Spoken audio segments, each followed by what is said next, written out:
Bonsoir, bienvenue dans le débat de France 24, un débat auquel vous pouvez participer via les réseaux sociaux. La Turquie poursuit ses raids en Irak et en Syrie, à la fois contre les Kurdes du PKK, mais également contre l'organisation de l'État islamique. Cette escalade fait suite à l'attentat de Churuk il y a une semaine qui a fait 32 morts. Alors cet attentat est-il la seule explication à l'attitude turque accusée d'avoir joué double jeu avec l'organisation de l'État islamique? Cette reprise du conflit avec les Kurdes, quel impact dans la lutte contre l'organisation de l'État islamique, sachant que les Kurdes combattent ces djihadistes au sol?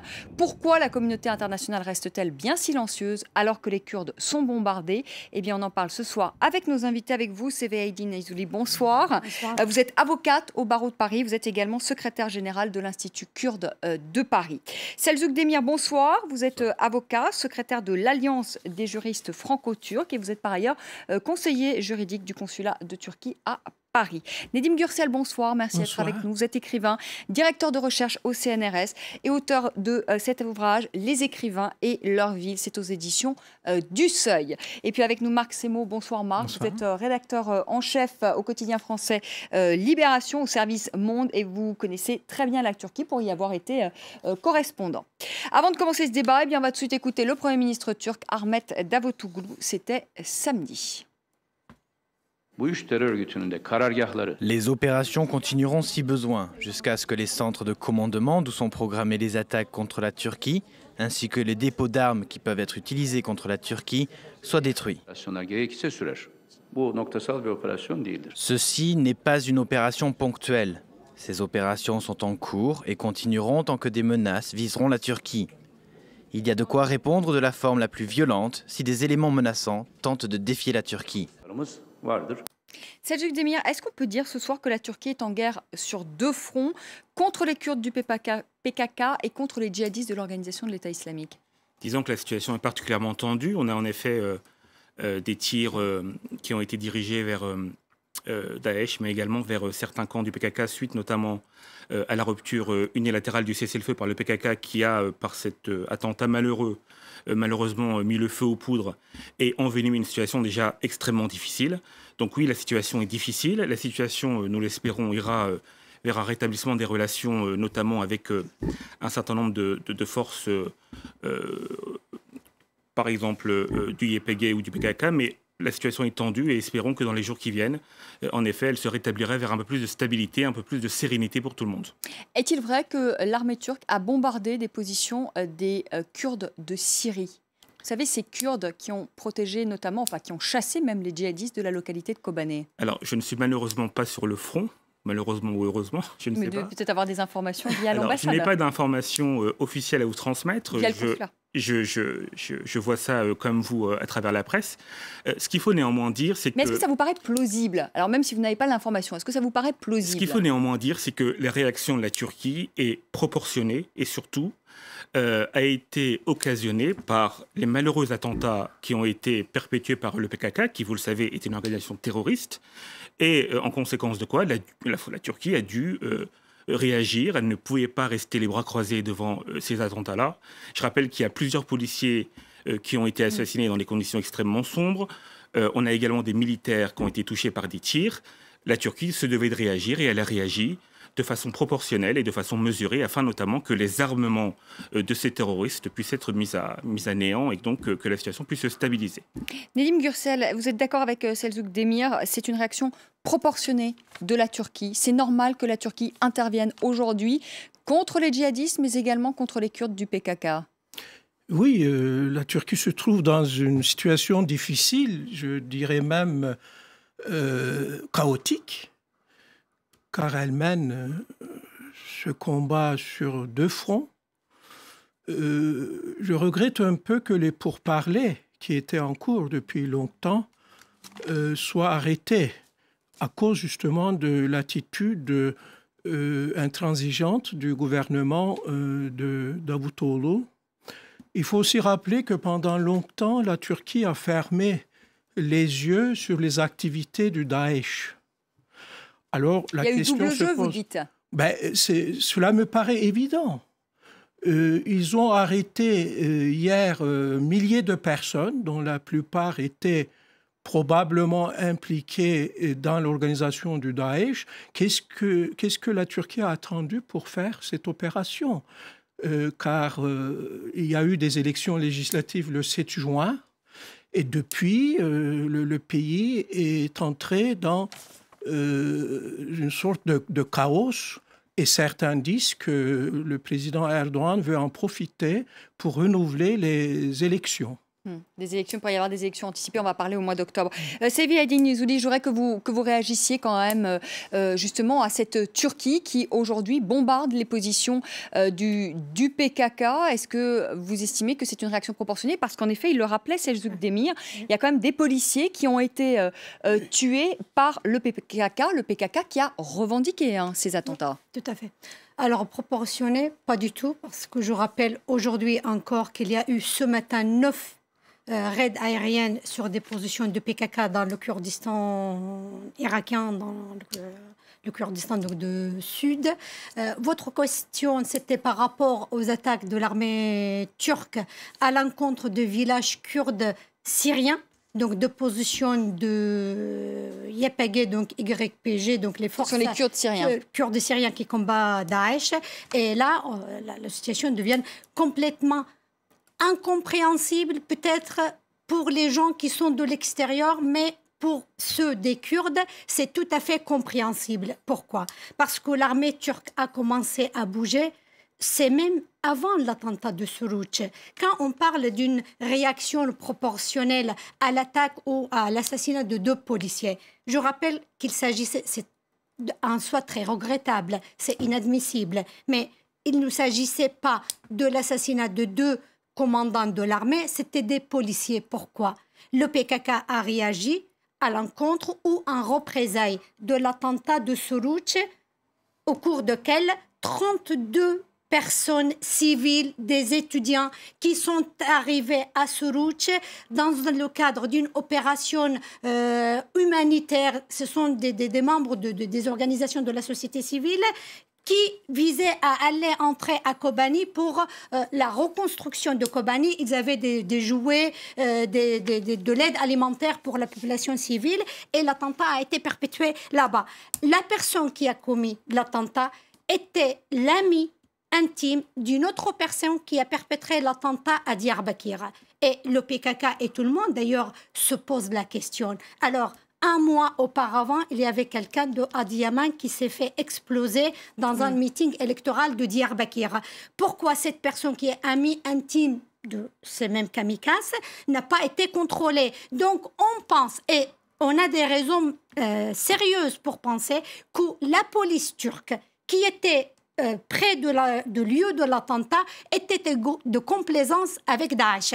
Je ne dis pas que ça justifie l'assassinat de ce policier, mais vous essayez en tout cas d'en trouver une explication. Voilà, l'explication. Mais je voulais juste donc ajouter que cela était arrivé après que l'armée turque est intervenue sur Tal Abyad, après que les forces kurdes syriennes ont pris cette ville stratégique de main de Daesh. Donc la situation ne s'est pas enflammée avec Suruç ni avec l'assassinat, c'était avant. Marc Semo, quand même la question qu'on peut se poser, est-ce qu'il n'y a pas une volonté de la part du pouvoir turc aujourd'hui finalement de faire d'une pierre deux coups, c'est-à-dire qu'on attaque les djihadistes de l'organisation de l'État islamique et en même temps on met fin aux velléités du PKK, qui finalement, que ce soit le PKK syrien ou kurde, où il y a une sorte quand même d'autonomie qui devient grandissante à la fois au nord de la Syrie et au nord de l'Irak, et ce qui fait peur aux autorités turques. C'est évident, comme on dit en turc, je traduis le proverbe littéralement, c'est frapper trois oiseaux avec la même pierre.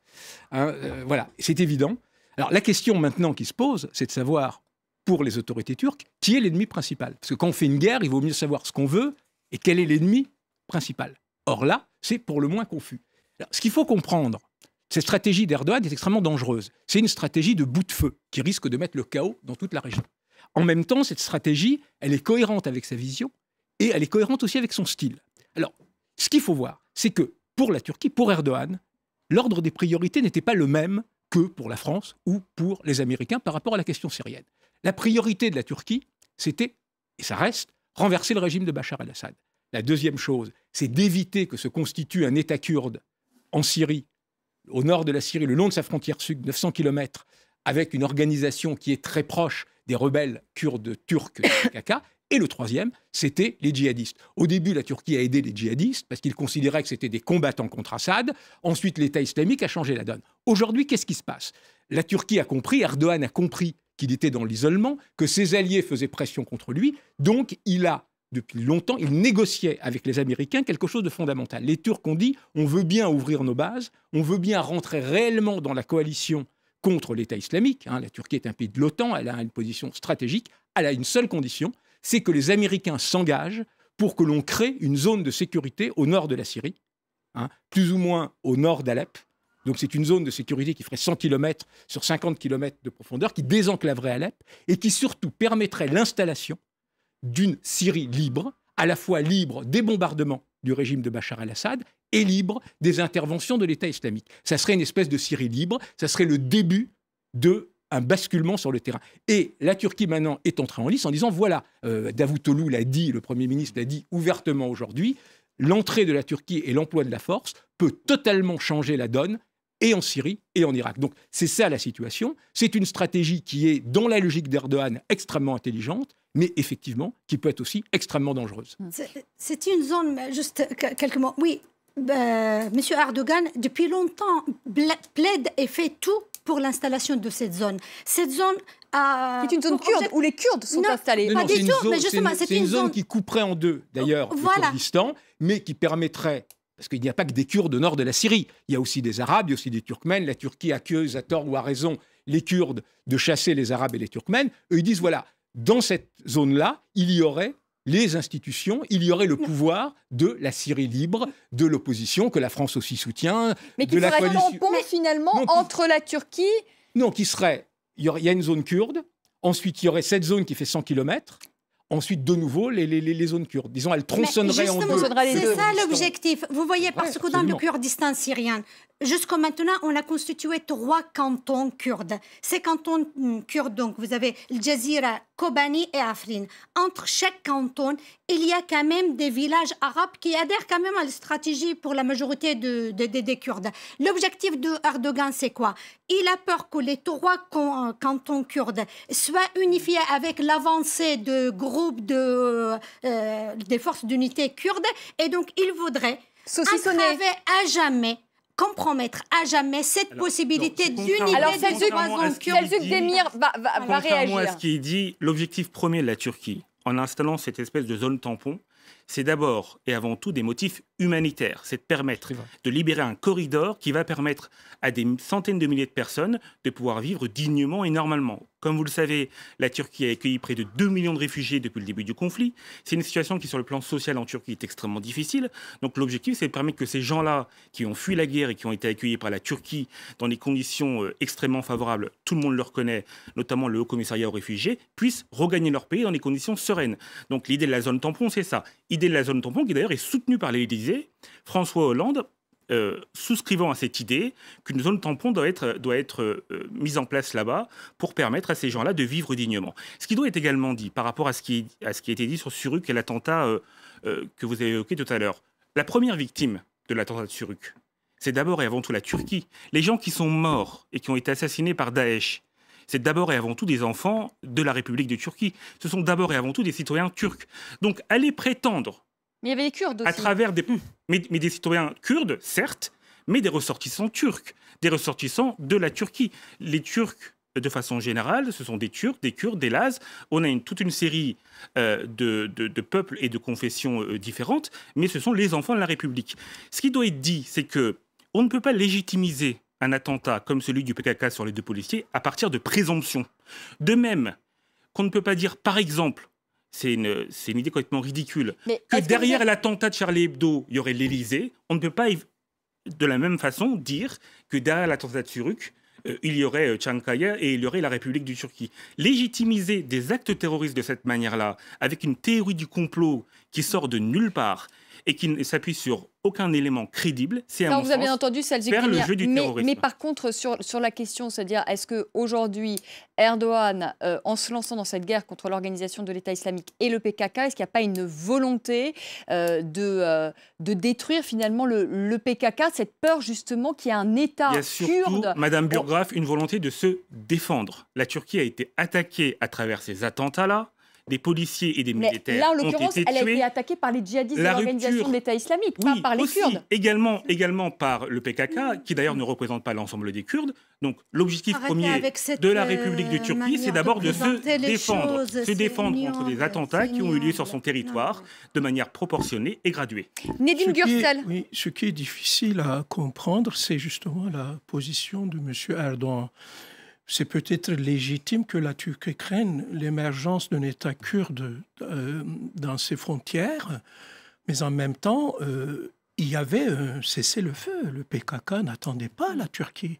Il n'y avait aucune action depuis de longs mois. Et c'est le PKK qui l'a rompu, et l'attentat de Suruç, le PKK n'était pas impliqué dans l'attentat de même que l'État turc ne l'était pas. Donc, il ne faut pas dire que le PKK a menacé la Turquie et maintenant la Turquie réplique. C'est complètement faux. Les attentats, c'est quoi? Mais il n'y avait pas d'attentat. Il y a eu l'attentat de Suruç. Il y a eu des attentats de policiers, ils l'ont revendiqué par le PKK. Le lendemain, ils ont assassiné 2 policiers, mais jusqu'à cet acte, il n'y a eu aucun attentat en Turquie organisé par le PKK. La Turquie n'a pas attaqué on ne peut pas dire que le PKK a tout fait pour que la Turquie réplique. Je ne suis pas d'accord avec cette vision des choses. Un attentat avec 2 policiers morts, c'est un geste extrêmement fort. Nedim Gürsel termine, si vous voulez bien. Mais laissez-moi parler. Oui, Nedim Gürsel, allez-y. Bon, il faut aussi dire que la question kurde, qui est la question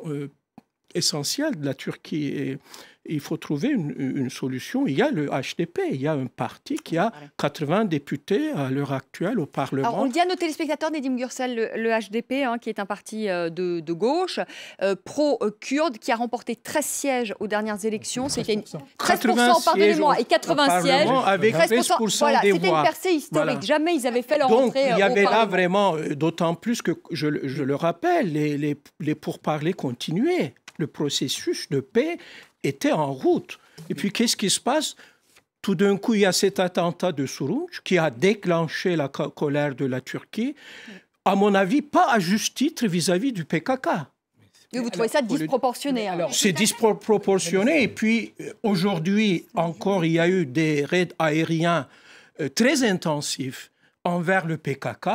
Pour le moment, le Daesh n'est pas aussi... Attaqué, vous dites, que le PKK. Pour le moment, je dis bien que le Daesh est un peu épargné et la Turquie attaque d'une manière très intensive, surtout le PKK.